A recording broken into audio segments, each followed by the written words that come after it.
आका के वफादार है उलमाए देवबंद, इस्लाम के गमखार है उलमाए देवबंद। इसीलिए मैं कहना चाहता हूँ आज के मौजूदा वक्त के दज्जालों से, शैतान के चेलों से, अगर अल्लाह ने वक्ती तौर पर तुम्हें हुकूमत दी, अगर अल्लाह ने वक्ती तौर पर तुम्हें कुर्सी दी है, तो लोगों के ऊपर इन कुर्सियों का गलत इस्तेमाल मत करो।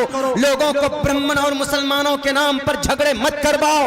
हिंदू मंदिर मस्जिद के नाम पर इनको लड़ाने की कोशिश मत करो, वरना एक बात याद रखना, यदा यदा ही धर्मस्य ग्लानिर्भवति भारत अभ्युत्थानम धर्मस्य तदात्मानं सुरजामहम। धर्म के नाम पर अगर लोगों को तुमने लड़ाया, अगर धर्म के नाम पर लोगों के बीच में तुमने नफरत की दीवार खड़ी की, तो जिस तरीके से रावण को मिटाने के लिए ईश्वर खुद इस धरती पर उतर आया था, तुम्हें सिखाता। सपोज दैट यही ले लीजिए, जात बिरादरी के अंदर लोगों को डिवाइड करना, बांटना, आज के डेट में बांटा जा रहा। कहीं पर बीमारी है ब्राह्मणवाद की, कहीं पर दलित की, कहीं पर शूद्र की, कहीं पर ब्राह्मण की, कहीं पर चौधरी, कहीं पर पठान, और कहीं पर शेख, कहीं पर और भी बहुत सारे ऐसे, मतलब जात बिरादरी के अंदर इंसानों को बांट दिया, हिंदुस्तान के लोगों को बांट दिया। इसकी क्या हकीकत है? कुरान कहता, कुरान उसका इलाज करता। कुरान कयामत तक के लिए ये ग्रंथ है, कयामत तक के लिए इंसानों को सीधा रास्ता दिखाने का एक संविधान है। और ये कुरान बताता है लोगों को कि इस धरती पर ना तो कोई नापाक है और ना ही कोई महान है, ना कोई बड़ा है। कुरान कहता है इन्न अकरमकुम इंदल्लाहि अत्काकुम। इस धरती पर अगर मुसलमान है, अपने आप को वो ये कहता है कि मैं सैयद बिरादरी से ताल्लुक रखता हूँ, I belong to Syed tribe, मैं सैयद खानदान से ताल्लुक रखता हूँ, and therefore first time I will enter the paradise and heaven, मैं जन्नत में सबसे पहले जाऊंगा। तो कुरान कहता है कि नहीं, कुरान कहता है कि बिल्कुल नहीं। इन अकरमकुम इंदल्लाहि अत्काकुम, अल्लाह से अगर डरते हो, अल्लाह की नजर में जात बिरादरी की कोई अहमियत और हैसियत नहीं है जनाब। अल्लाह की नजर में आदमी का फ़ैल और अमल देखा जाता है। अगर जात की बुनियाद पर, अगर धर्म की वजह से, या फैमिली की बुनियाद पर, कबीले की वजह से, या दौलत की वजह से, या ओहदे की वजह से अगर कोई कामयाब होता, तो अब से हजारों साल की पहली तारीख उठाकर देखो, इस धरती का कामयाब तरीन इंसान कारून होता, उससे बड़ा दौलतमंद इंसान आज तक पैदा नहीं हुआ। अगर हुकूमत की वजह से कोई कामयाब होता तो फिरौन कामयाब होता, लेकिन फिरौन को बैन अस्समाई वल अर्ज़ रब्बे ज़ुल जलाल ने मुअल्लक़ कर दिया। अगर कोई अपनी बादशाहत की वजह से कामयाब होता, तो आज तो तुम हिंदुस्तान के ऊपर बैठे हो, हिंदुस्तान की कुर्सी पर बैठकर अपने आप को समझते हो कि I am Hitler, I am dictator of entire India, मैं हिंदुस्तान का दादा हूं। भूल जाते हो कि कारून को अल्लाह तबारक व तआला ने पूरी दुनिया की, नमरूद को पूरी दुनिया की हुकूमत उनके हाथ में सौंपी थी। सूरज जिधर से निकलता है, पूरब से लेकर पश्चिम तक, उत्तर से लेकर दक्षिण तक, पूरी दुनिया पर हुकूमत थी। लेकिन जब उनका जुल्म बढ़ता गया, जब उनका तशद्दुद बढ़ता गया, लोगों के ऊपर अपने आप को कहता था ना रब्बुकुमुल आला, मैं इस धरती का रब्बे ज़ुल जलाल हूँ, मैं इस धरती का पालनहार हूँ। तो अल्लाह तबारक व तआला ने दिखाया कि ये तुम्हारा भूल है, ये तुम गलत सोचते हो, तुम्हारे दिमाग में भूसा है। अल्लाह तबारक व तआला ने एक मच्छर के जरिए से उसकी हलाकत करा दी। और फिर इसीलिए मैं कहना चाहता हूँ आज के मौजूदा वक्त के दज्जालों से, शैतान के चेलों से, अगर अल्लाह ने वक्ती तौर पर तुम्हें हुकूमत दी, अगर अल्लाह ने वक्ती तौर पर तुम्हें कुर्सी दी है, तो लोगों के ऊपर इन कुर्सियों का गलत इस्तेमाल मत करो।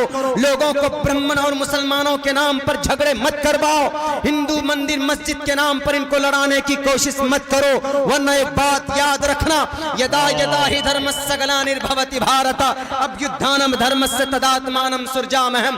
धर्म के नाम पर अगर लोगों को तुमने लड़ाया, अगर धर्म के नाम पर लोगों के बीच में तुमने तुमने नफरत की दीवार खड़ी की, तो जिस तरीके से रावण को मिटाने के लिए ईश्वर खुद इस धरती पर उतर आया था, तुम्हारे ग्रंथों के हवाले से कहता हूं, अगर तुमने ये काम किए, बेटी बचाओ बेटी पढ़ाओ के नाम पर जुमलेबाजी तुमने किया, ठीक है, अच्छी बात है, मुसलमान कंधा से कंधा मिलाकर आपको साथ देने के लिए तैयार है, लेकिन रियल में अगर वाकईतन दिल के अंदर दर्द है तो आसिफा को मान लो अपना बहन और उनके रेपिस्ट को फांसी के फंदे पर लगाओ। लेकिन आज तक उनके पास उनके रेपिस्ट दंदना रहे हैं, आज तक उनको इंसाफ नहीं मिला है। दे दो इंसाफ ज़किया जाफरी को, जिसके शौहर के जिस्म के 3 टुकड़े किए गए, आज तक उन्हें इंसाफ नहीं दिया गया है। दे दो इंसाफ नजीब की मां को, आज तक उसके बेटे का नामो निशान मिटा दिया गया, लेकिन नजीब की मां रोती है, खून के आंसू उनकी मां के आंखों से निकलते हैं, लेकिन आज तक उनको इंसाफ नहीं मिला है। कैसी बात करते हो कि नहीं जनाब, हम हिंदुस्तान की नारी का सम्मान करते हैं। अगर नारी का सम्मान करते हो तो 2 करोड़ औरतें ऐसी हैं जो तवाइफ बनी बैठी हैं, उनका सम्मान करो, उनको तवाइफ के उन कोठे से बुलाकर उनका हक दो, उनकी शादियां करवाओ और उनको इज्जत की जिंदगी दो। क्या वो हिंदुस्तान की बेटी नहीं है? क्या वो हिंदुस्तान की नारी नहीं? यही मुजफ्फरपुर के शेल्टर होम के अंदर मासूम 12 बच्चियों की इज्जत और नामूस को लूट कर उनको जिंदा जमीन के अंदर गाड़ दिया गया। क्या वो हिंदुस्तान की बेटी नहीं थी? क्या वो हिंदुस्तान की आन बान शान नहीं बन सकती थी? ये जुमलेबाजी बंद करो, ये लोगों को बेवकूफ बनाने का काम बंद करो, वरना ईश्वर तुम्हें देख रहा है। पापिष्ठास्ते प्रशांति यम रूपम भयंकरम, अगर पाप करोगे तो अंजाम भयंकर होगा।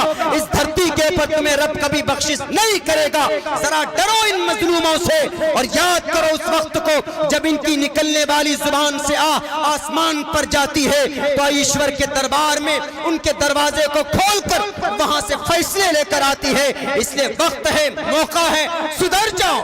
कुरान पर एतराज करने से, हिंदू मुसलमानों के बीच में तफरीक की दीवार खड़ी करने से, हमारे हिंदू भाइयों, मैं आपको बड़ा भाई मानता हूं, मुसलमान आपके छोटे भाई हैं। बजात आपके हिंदू मुसलमानों के बीच में कोई रंजिश और कोई तनाव नहीं, लेकिन क्या कीजिएगा, कुछ रावण और दज्जाल के अंश मौजूद हैं इस धरती के ऊपर, जो अपनी गर्ज, अपनी मफाद के लिए, अपनी कुर्सी की बचाव के लिए ये कहीं पर मंदिर के नाम पर, कहीं पर मस्जिद के नाम पर और कहीं कुरान करीम के ऊपर एतराज करके कहीं पर कहते हैं कि ये बुर्के वाली औरतें, इनका तो हक मार लिया है इन मुस्लिम मौलानाओं ने।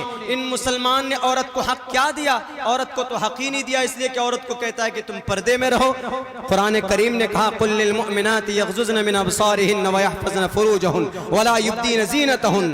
भाई इसका मतलब ये नहीं कि उसकी वो तरक्की नहीं कर सकती। अभी डॉक्टर साहब बैठे हुए हैं, इनके रिलेशन की एक लेडी है, वो डॉक्टर है।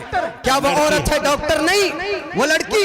पर्दे के अंदर रहकर आप पायलट बन सकती, पर्दे के अंदर रहकर आप डॉक्टर बन सकती, MBBS डॉक्टर बन सकती, MD बन सकती। मेरी मामू की वाइफ खुद यूक्रेन के अंदर MD डॉक्टर बनी बैठी, मैंने खुद आज तक उनके हाथों के उंगलियों के नाखून नहीं देखे। तुम ये कौन सी, ये तुमने वबा और हवा फैलाने की कोशिश की है कि मुस्लिम बहनों तुम्हारा हक नहीं दिया जा रहा है इस्लाम के अंदर, इसलिए कि तुम्हें सर से पैर तक ढांप दिया। अरे सर से पैर तक ढांपने का मकसद इनका सिर्फ इनकी प्रोटेक्शन है कि इनकी हिफाजत हो, इनकी इज्जत की हिफाजत हो, इनकी तरफ शैतानी निगाहें न उठे। ये मकसद है इसका, कुरान का, इस्लाम का। कुरान तो जिना से बचने का रास्ता बताता है। तुम तो जानी हो, तुम तो जिना करते हो, माइक पर तो बोलते हो बेटी बचाओ बेटी पढ़ाओ, लेकिन अंदर ही अंदर उन मासूम बच्चों की इज्जत व आबरू के साथ तुम खिलवाड़ करते हो और उल्टे तुम कुरान करीम के ऊपर एलिगेशन से लगाते हो। हमारे हिंदुस्तान के हिंदू भाइयों और मेरे मुस्लिम भाइयों, आपके पास जो कुरान है, आपके पास जो शरीयत है, वाकईतन मैं एक तालिब इल्म की हैसियत से कह रहा हूं, दुनिया की कोई किताब ऐसी नहीं है जो मेरी नजरों से न गुजरी हो। दुनिया के अंदर कोई धर्म ऐसा नहीं है जिसके बुनियादी कॉन्सेप्ट को मैंने पढ़ा ना हो। मैं प्रैक्टिकली आपको बता रहा हूं, इस्लामिक शरीयत जो कुरान है, कुरान करीम के अंदर जो तमाम बुराइयों का इलाज अपने अंदर रखता है, ये कुरान सारी बुराइयों का इलाज है। अभी एक बीमारी है ना भाई जात पात में बांटने की, क्या कि भाई ये ब्राह्मण है, ये शूद्र है, ये क्षेत्रीय है। मैं भी बहुत पहले इसी को, ये कॉन्सेप्ट मेरा भी था कि हमारे हिंदू भाइयों का आज भी अकीदा है कि जो ब्राह्मण होते हैं वो महान होते हैं, वो बड़े होते हैं। उसके बाद वैश्य, क्षेत्रीय, क्षेत्रीय मतलब राजपूत, उसके बाद वैश्य यानी बनिया लोग, मारवाड़ी लोग जो ताजिर होते हैं। उसके बाद चौथा तबका आता है शूद्र का, जिसे आप नापाक करार देते हैं, जिसे आप मलेच्छ कहते हैं, जिसे आप दलित कहते हैं। क्या वाकईतन ऐसा है? मेरे दिल के अंदर दाइया पैदा हुआ। मैं कलकत्ता में एक इंस्टीट्यूट के अंदर अभी 1.5 महीने के लिए मैं गया था, तो मैंने इसके ऊपर जब रिसर्च किया है तो एक मंत्र मुझे 7872 साल पहले की एक ग्रंथ भविष्य पुराण के अंदर मुझे एक मिला। मैंने जब उसको पढ़ा, उसके अंदर लिखा हुआ था कि शूद्रो ब्रह्मणतामिति ब्रह्मणश्चेति शूद्रताम क्षेत्रीय जाति वित्रत्वम विघा द्विश्यम तथेच्छा स एक एवात्र पति पर जानाम कथम पुनर्जाति कीर्त पर भेदा। संस्कृत जुबान है। 5000 साल पहले ये जुबान महाजल पलवान वाले मनु को ईश्वर ने वरदान किया था, यानी हजरत नूह अलैहिस्सलाम को अल्लाह ने गिफ्ट किया था। और इस जुबान का नाम उस वक्त मलेच्छ रखा गया था। मलेच्छ और मलीच, there is a quite different between मलेच्छ एंड मलीच। मलेच्छ मीन्स पुराना और मलीच मीन्स अपवित्र यानी नापाक। तो 5000 साल पहले ये जुबान आई थी इस धरती पर। तो उसी जुबान के अंदर 7872 साल पहले भविष्य पुराण का एक मंत्र है कि शूद्रो ब्रह्मणतामिति। और वाकईतन क्या वेद व्यास जी ने इसकी तशरीह की कि शूद्रो ब्रह्मणतामिति ब्रह्मणश्चेति शूद्रताम क्षेत्रीयो याति वित्रत्वम विघा द्विश्यम तथेच्छा स एक एवात्र पति पर जानाम कथम पुनर्जाति कीर्ता पर भेदा। इस साल तकरीबन मैं अक्सर जलसों के अंदर इसको पढ़ता हूं और समझाता हूं। क्यों? क्योंकि इन लोगों ने गुरु बन कर, गेरवे रंग के कपड़े पहनकर, अपने आप को ईश्वर का अवतार बता कर, बाबा गुरमीत सिंह राम रहीम जैसे ये कट गुरु लोगों को बेवकूफ बनाते रहे, हकीकत को छुपा छुपा कर रख दिया और लोगों के ऊपर अपनी हुकूमत और अपनी बादशाहत बरकरार रखने के लिए लोगों को बांटते रहे कि मैं ब्राह्मण, मैं ही कुर्सी पर बैठूंगा, तुम शूद्र हो, तुम मेरे पैर की जूतियों के बराबर भी नहीं हो, तुम नापाक। नहीं मेरे हिंदुस्तान के हिंदू भाइयों, नोट और हवाला लिख लीजिए आप। 7872 साल पहले वेद व्यास जी ने जो भविष्य पुराण लिखा उसका ये श्लोक उठाइए, जिसके अंदर साफ तौर पर क्लियर किया गया है कि शूद्रो ब्राह्मण तामिति। कोई भी आदमी परमात्मा के सर से पैदा नहीं होता है। पैदा हर इंसान एक सम्मान बराबर पैदा होता है इन द वर्ल्ड, दुनिया के अंदर।